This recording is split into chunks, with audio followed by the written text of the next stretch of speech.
Hey, so it's Jackie. I just want to do a really quick late night video discussing some of my complaints about this episode because honestly, right now, I can't even think about anything else. And full recap thoughts coming tomorrow, but right now, I just want to talk about a couple things that are really bugging me right now and just get it off my chest. Okay, I'm not saying this is like the worst thing that could have happened. It could have been worse. You know, it could have been like Ezra or Toby or Andrew, or it could have been like dude from one freaking episode, but like I don't have a problem with like the backstory itself, really. I mean, it's not great, but it's good enough. It's just when you stop and really think about it, lots of stuff doesn't make sense in this explanation. Honestly, I'm starting to wonder if originally it was supposed to be Ren and they reshot it at the last minute because it got spoiled. Because so much of this doesn't make sense. Like, let's just talk about this. Okay, you know what really bugs me? The timeline of Marion Kavanaugh's death. Okay, so first of all, Cece's like what? Like 24, 25. Supposedly, like, what did they say? 18 months older than Jason, right? And Bethany would be 19 if she was still alive. Yet, in that flashback, they were basically the same age. That doesn't make any sense. You clearly did not think this through. And secondly, when did Marion Kavanaugh die? Toby was like in 8th grade or 9th grade, somewhere around there. Yet, Cece/Charles, whomever, whatever you want to call her, was like 12 when Bethany pushed Marion off the roof. That makes no sense. No sense. We saw the flashback with Toby Allison and Mrs. C when Charles would have been a lot older than they were in that flashback. So it makes no sense to me at all. Who wrote that crap? You did not think that through. That bugs me. Bugs the hell out of me. Secondly, like, what else was I gonna say? I'm just so mad I can't remember everything. Oh, I'm gonna complain about Marlene for a second, right? Marlene gets interviewed at Entertainment Weekly and starts answering questions. She's like, oh yeah, Ian killed himself. Wilden killed Garrett. Yeah. Like, no, Marlene. That's a big, big question. You can't answer that in an interview. You gotta answer it on the freaking show. Don't your fans deserve better than that? Like, no. And she's like, oh, the barrel, it was someone that a body that Cece stole from a medical lab. And Sarah helped pull the girls out of the fire. Why? I'm so confused, Marlene. What the hell? Like, it just doesn't, when you stop and think about it, it doesn't make any sense. Like, I mean, okay, Cece's A, fine. But, like, this story is full of holes. Like, and I was totally right about Sarah Harvey, and I'm glad that I was right, but, like, she was actually Sarah Harvey. If she had been Bethany, it would have been different. We only met Sarah Harvey the beginning of this summer, and we heard about her once before. And now you're telling me she's Redcoat and Black Widow. Why? And apparently she pulled the girls out of the fire. Why'd you pull the girls out of the fire? Why? It doesn't make any sense.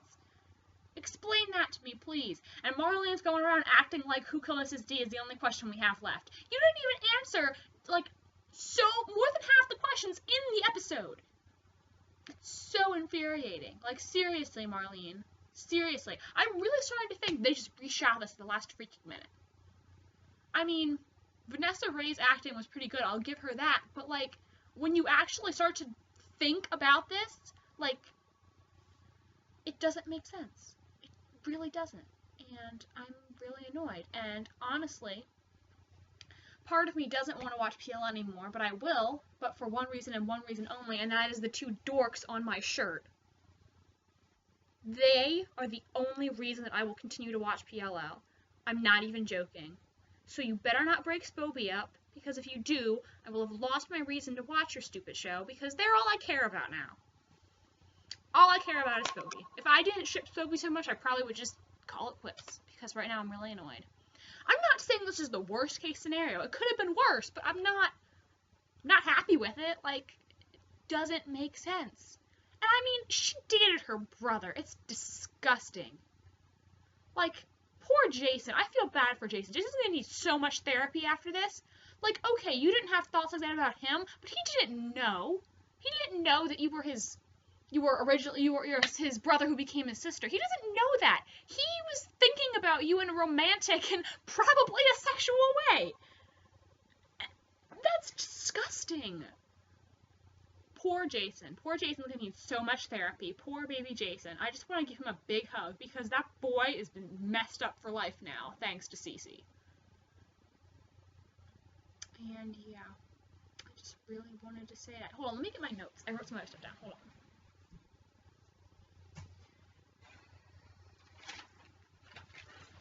Things that are confusing me right now. I'll probably think of some more things and post them in the recap tomorrow.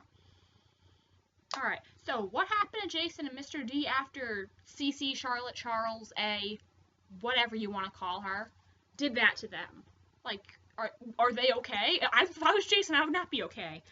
What happened to Mona? She stays in the place, and what happened to Mona? She wasn't in the flash forward we saw. Okay, so Cece says she wasn't wearing a yellow top that night. Who did Jason see talking to Melissa? Did he make it all up because he was drunk? Does someone really in a yellow top really talking to Melissa? Like, answer that, please. What the hell is Sarah's motive for helping Cece? Like, I mean, I knew she was a shady bitch this entire time, but like, why? If she's not Bethany, what is her motive? She had no connection to these girls. Why the hell would she want to help Cece with this? Like, why? Does that make any sense? I wrote down who killed Mrs. D. We don't know. Or Garrett or Ian, while Arlene answers in a freaking interview, because she, like, that pisses me off most of all, I think. You cannot answer major questions like that in an interview. Seriously, an interview. Answer it on your freaking show. Your fans deserve that much. Like, the least you could do is take a minute out of your screen time to answer that on the show. That pisses me off more than, like, anything else. Did the moms get out of the freaking basement? Who the hell was Beach Hottie? She didn't even answer that in an interview. I mean, I know that storyline probably has no relevance, but I would really like to know who the hell Beach Hottie was. Unless Cece made the whole thing up, maybe she did. Who the hell knows? The least you can do is answer it on the show. What was the understanding that Peter and Jessica had? Because Peter was going to help him shut down Radley, and then he was like, no, sorry, settle. Why? Now, are Ren and Melissa involved somehow? Not only because of all the creepy clues they dropped about Ren, like, let's talk about all the reasons that Ren should have been revealed as Charles in this episode. Can't spell diagnosis. Doctor. Backstab Mona somehow. Eddie Lamb did not trust him at all. Need I go on? Why? I'm really honestly wondering if Ren was the original Charles reveal. It got spoiled and they changed it. Because honestly, if that was the case, I would have rather you have aired the Ren one, which would have made sense, than throw together this, because it doesn't make sense when you think about it. But anyway, are Ren and Melissa involved somehow? Because Ren sneaked Cece into Radley, and supposedly Melissa's the one who convinced him to do it. So, do they know about Cece and the truth behind Cece? Like, how do they even know Cece if Cece didn't really go to Rosewood High? I was pleasantly surprised that they answered why she was in the yearbook, but, like, also, you know, don't you think someone would have noticed, like, hey, this girl doesn't go to school. We don't have a student named Cece Drake. Just throwing it out there. And didn't it say in the yearbook that she was voted prom queen? How the hell would she vote prom queen if she didn't even go to the school?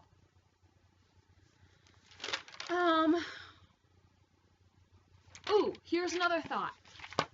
Did Melissa know about Cece and Sarah? And that's what she meant when she told Jenna and Shauna about those bitches are going to be at the lodge. Is that what she meant? Was she talking about Cece and Sarah? Who knows? Who knows? Melissa's coming back in 6B. I'd really like some answers for her, but you know what? I'm not expecting anything, so. Why did Sarah give flowers to Bethany's family? Is Sarah, like, connected to Bethany somehow? I don't get it. Like, what was her even motive for this? Like, to be honest, one of the best parts of the episode was Emily slapping Sarah's face. I was like, yes! And, okay, I said that already about the Marion timeline makes no sense. Lucy Hale even tweeted, is that what really happened to Mrs. Kavanaugh? I don't know, Lucy. I don't know. I don't know. So, that's it. My full thoughts coming tomorrow. Right now I'm just so irritated I had to post this. So there you go. I mean, overall, like, I was okay with Cece being A, but like the story itself is full of holes. It's not the worst thing that could have possibly happened, but it's not what I wanted, and I'm upset and disappointed. And that's it. I'm really sad. Please tell me your thoughts. I will talk more tomorrow, and like I said, live chat Thursday, 4 p.m. Eastern. Be there, we can complain together. Alright, love you guys, and I'll see you tomorrow. Bye.